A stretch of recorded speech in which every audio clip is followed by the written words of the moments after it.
Welcome to 2015 and our first edition of Connect. 2015 is proving to be a very interesting year. We've come from a first half which included the last 6 months of 2014, where we've had a number of changes to the business. The changes have enormous impact of what Kagiso Media is going to be into the future. But first of all, let me spend just a couple of seconds to talk about our performance. When we looked at the beginning of our financial year, we quickly realized that the market had slowed down a little bit.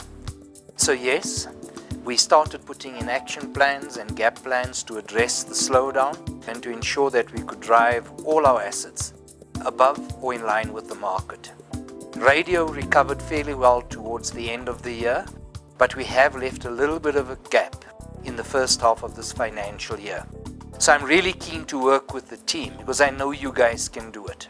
It's important that we're able to recover the gap that we left in the first half of the year into the second half of the year. And I know you guys are capable of achieving that. When we look at our other media assets, so on the content side, a lot of good events have happened.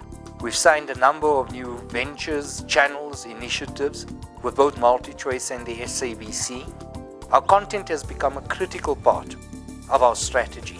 So what we've also done is to change from purely a commission model to where we will be able to commercialize the content and the channels ourselves. Now MediaMarkt becomes a key component of what we're actually planning to do.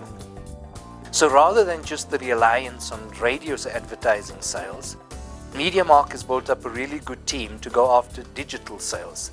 Now this is important because a lot of the advertising spend is shifting to digital. When we looked across the entire portfolio, we found we had a lot of media types. We had a lot of inventory that could actually be sold, but some of the businesses had not built up the sales capability to maximize the commercial impact. So MediaMarkt, as an example, has built up a really good television sales house, and we're hoping that will achieve quite a lot for us because that's a large part of the entire advertising market. We've done some exciting acquisitions. We've brought in a company called Real Africa, which takes African content to the US diaspora, and we commercialize that opportunity through advertising. And on the analytics and insights side, we've done a good job at understanding what we have in the business and positioning ourselves to maximize the world of digital, whether we're talking advertising, whether we're talking about how you monetize consumers through a different revenue model, no longer just depend on an advertising like revenue subscription or actual revenue sales. So it's an exciting time as we go through most parts of our business of how we tackle this market and how we position Kagiso into the future. So where we are today, we're looking at Africa, and Africa's proving a very exciting market. We're starting to close out on a number of potential deals in Africa.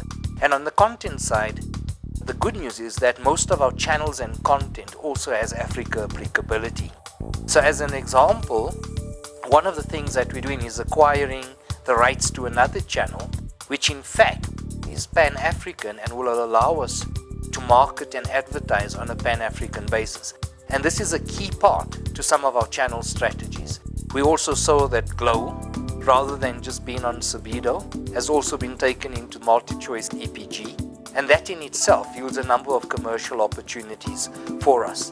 Our creative teams have done a stunning job as we see more and more concepts have been developed and accepted by the broadcasters as we start to move more into the content market. On the digital side, yes, we lost the right around the MSN contracts, but MediaMarkt did pick up the sales. So that has helped to substitute the revenue. But it's important for us to continue to build out on those digital assets because that's where a key part of the market opportunity lies. So we're looking for a very exciting time, moving from 2015 into 2016. The move into Africa, the creation of more channels, the continuing to build more content for those particular channels, the growth in radio and a number of innovations in the radio space that will allow us to continue to maximize the core of what we stood for before. When we look at the insights and analytics game, it's fantastic. And then we have Juta. Juta, from a publishing point of view and a legal information point of view, has done a sterling job in the first 6 months of the year. And we know that when you look at the performance of Juto, that once again, they will perform very well as part of the Kagiso study. Important, however, to me is you, the people of Kagiso Media.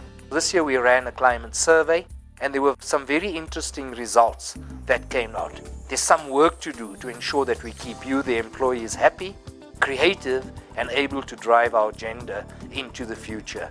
I am planning a number of roadshows across all the brands over the next couple of months, and I really look forward to engaging with you once again on our strategy, on our performance, and how we as employees of Kagiso Media can take this company to a new level.